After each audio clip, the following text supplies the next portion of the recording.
سر شاہد ہے اور میں ایک اسٹوڈنٹ ہوں، کمپیوٹر کا بھی اور اکاؤنٹس کا بھی۔ میں حال ہی میں یوں سمجھیے کہ قرآن پاک کی طرف رجوع کیا میں نے اور اس کو سمجھنے کی کوشش کر رہا ہوں، لیکن ایک عجیب سی بات یہ آ رہی ہے کہ اتنا زیادہ میٹر موجود ہے قرآن پاک کو سمجھنے کے لیے بھی کہ اس کے کوئی بنیادی اصول سمجھ میں نہیں آ رہے ہیں کہ انڈرسٹینڈنگ اس کو کیسے کرنی چاہیے، سٹیپ وائز کس طرح اس کو سمجھنا چاہیے، آیا کہ ناظرہ اس کو کرنا چاہیے، احادیث سے اس کو سمجھنا چاہیے یا کیسے۔ کیونکہ اگر ہم احادیث کو بھی اٹھا لیتے ہیں پڑھتے ہیں تو کچھ علماء کہتے ہیں جی کہ احادیث کے بارے میں بھی یہ ہے کہ کچھ ضعیف ہیں یا حسن ہیں یا اس کا مطلب کسی خاص وقت کے لیے تھا۔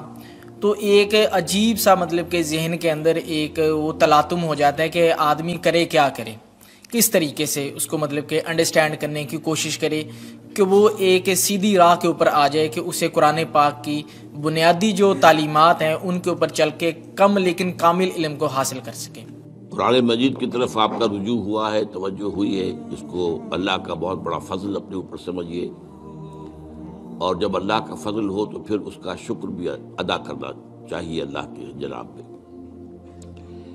میں آپ سے ایک عجیب بات کہہ رہا ہوں، شاید آپ کو بہت وہ نئی سی لگے گی۔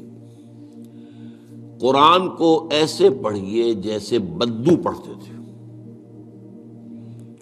بدو نہ فلسفی تھے، نہ منطقی تھے، نہ سائنسدان تھے، نہ ابھی حدیثیں ان کے پاس تھی، نہ ابھی فقہ مرتب ہوئی تھی۔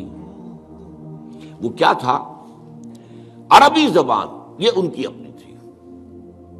تو شرط اول جو ہے قرآن مجید کو سمجھنے کے لیے وہ عربی زبان کا صرف و نحو صحیح جاننا یہ لازم ہے۔ پھر قرآن کے متن ہی کو اصل سمجھیے۔ البتہ یہ ہے کہ اس کو آپ سمجھیں کہ یہ پہلا مرحلہ ہے قرآن پر غور کا، قرآن پر فکر کا، قرآن پر سوچ کا۔ اس کے بعد اگلے مراحل بھی آئیں گے۔ اسی قرآن سے پھر قوانین جو ہے واقف ہونے ہیں۔ اچھا، اس میں بعض سے واقعات ایسے ہیں کہ جو تو ایک تاریخی حیثیت رکھتے ہیں، اب ان میں اس واقعے کے ضمن میں تفصیل میں کہیں کوئی اختلاف ہو گیا تو کوئی حرج واقع نہیں ہوتا۔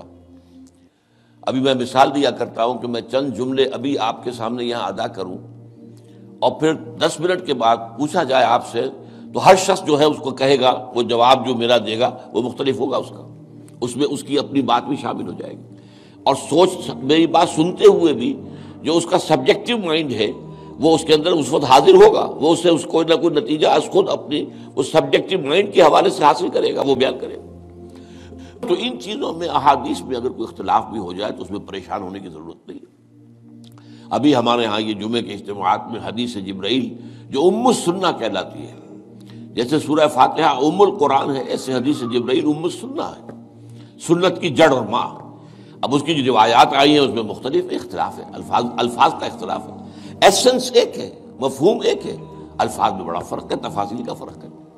تو اس حوالے سے اس میں گھبرانے کی ضرورت نہیں ہے۔ پھر یہ کہ فقہی معاملات کے اندر اختلافات ہو گئے، وہ بھی نیچرل ہیں۔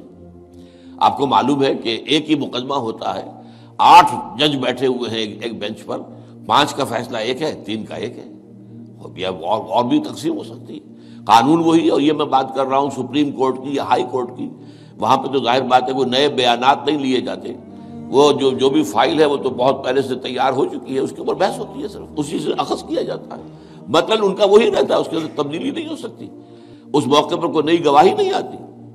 تو اس اعتبار سے ان چیزوں پہ گھبرانے کی ضرورت نہیں ہے۔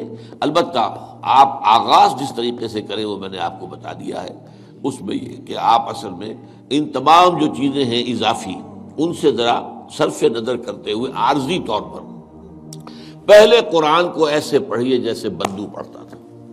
اور وہی بات تھی کہ بدو پھر جس طریقے سے موٹیویٹ ہوا ہے، بدو سے مراد میں صحابہ کو عام طور پر لفظ دے رہا ہوں، یہ ان کی اس کے لیے وہ نہ سمجھیے کوئی توہین کی بات ہے، مطلب یہ کہ میں اس بارے میں کہہ رہا ہوں کہ وہ لوگ فلسفی نہیں تھے، کوئی پڑھے لکھے لوگ نہیں تھے، بلکہ امت کا نام ہی ہے یہ جو ہے امیین، ان پڑھ لوگ، ان پڑھ، ان لیٹرڈ ون، حضور کی شان بھی یہی ہے، امی ہے۔